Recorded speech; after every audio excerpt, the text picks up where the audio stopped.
Kita sering bingung antara mencari ketenangan dan sekadar mati rasa. Pernah gak sih, di tengah kesibukan, kamu justru merasa kosong? Rasanya kayak hidup dalam rutinitas, tanpa arah yang jelas. Ketika mata kita beralih ke layar, bukan untuk mencari inspirasi, tapi hanya untuk menghindari kenyataan. Itu adalah tanda kita butuh perenungan, bukan hanya pengalihan. Chapter 1, Membedakan Ketenangan dan Kekosongan. Banyak dari kita yang merasa kehabisan tenaga setelah seharian beraktivitas. Saat itu, kita sering mencari cara untuk merasa lebih baik. Kita ambil ponsel, scroll media sosial, dan berharap bisa merasa lebih tenang. Tapi sebenarnya, saat kita melakukan itu, apa yang kita cari? Apakah kita benar-benar berusaha mencari ketenangan, atau malah berusaha untuk tidak merasakan apapun? Jika kita perhatikan, kebiasaan ini seringkali bikin kita terjebak dalam perasaan mati rasa. Tentu, scrolling itu menghibur sebentar, tapi setelahnya, kita kembali merasa hampa. Nah, di sini penting bagi kita untuk memahami apa yang sebenarnya sedang kita cari.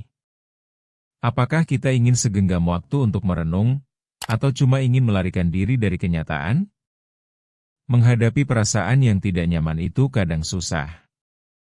Namun, dengan mengenali perasaan tersebut, kita bisa mulai memilih tindakan yang lebih baik dan lebih bermanfaat untuk diri kita. Jadi, mari kita eksplorasi lebih lanjut. Bukankah kita semua berhak merasakan ketenangan sejati? Bukan hanya sekadar mengisi kekosongan dengan distraksi yang tidak produktif? Chapter 2, Mengapa kita cenderung menghindar? Ada banyak alasan mengapa kita seringkali memilih untuk menghindari perasaan. Salah satunya adalah rasa takut akan ketidakpastian. Kita merasa nyaman dalam zona aman, entah itu scrolling atau menunda tugas. Ketika kita mencoba menghadapi sesuatu yang baru atau tidak biasa, rasa cemas pasti datang. Misalnya, seorang mahasiswa yang merasa tertekan dengan deadline tugas bisa lebih memilih untuk membuka media sosial daripada menyelesaikan tugas. Ini adalah bentuk pelarian yang umum. Namun, saat kita terus-menerus menghindar, kita justru semakin terjebak. Solusi yang kita ambil bukan hanya membuang waktu, tetapi juga mengabaikan peluang untuk belajar mengatasi rasa cemas.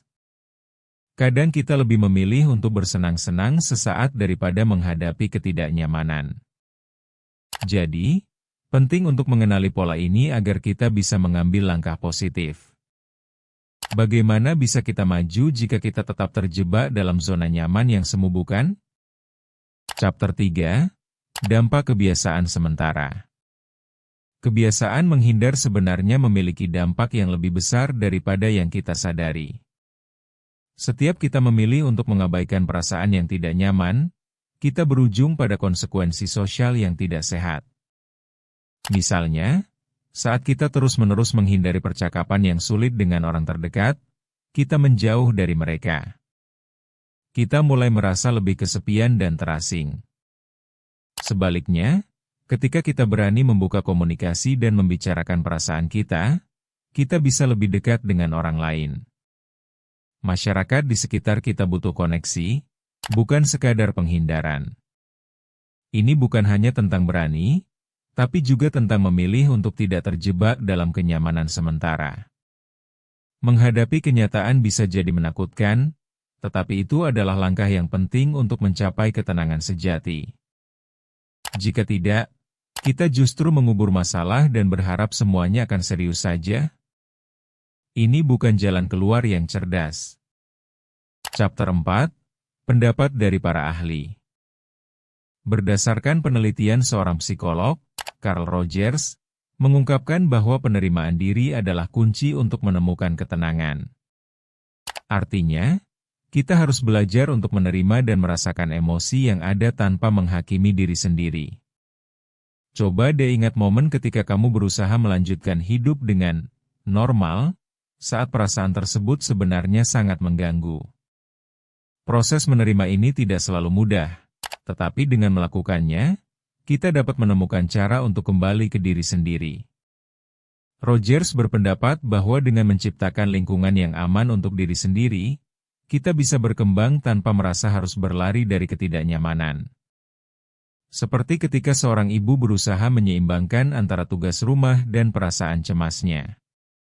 Jadi, mulai dari sekarang, berani menerima apa yang ada adalah langkah awal yang penting agar kita dapat membangun ketenangan dalam diri.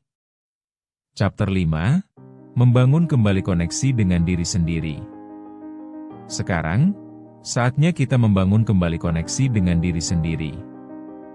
Mulailah dengan menetapkan batasan dalam aktivitas yang membuat kita meneruskan kebiasaan menghindar. Pertama, coba luangkan waktu untuk diri sendiri setidaknya 10 menit setiap hari. Kedua, lakukan aktivitas yang membuat kita merasa nyaman, seperti membaca buku atau mendengarkan musik.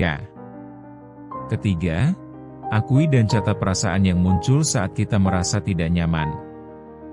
Dengan begitu, kita memberi diri kita ruang untuk merasa, dan itu sangat penting. Terakhir, berikan perhatian kepada diri kita sendiri dengan cara bertanya, apa yang sebenarnya kamu butuhkan saat ini? Langkah-langkah ini dapat membantu kita mengubah kebiasaan dan mengarahkan diri ke ketenangan yang lebih nyata dan sehat. Setiap langkah kecil yang kita ambil adalah investasi untuk kesehatan mental kita. Apakah kita sudah siap untuk melakukan perubahan? Ingat, perjalanan ini adalah proses. Jangan ragu untuk kembali lagi ke ruang tumbuh. Bertumbuh itu proses, bukan lomba.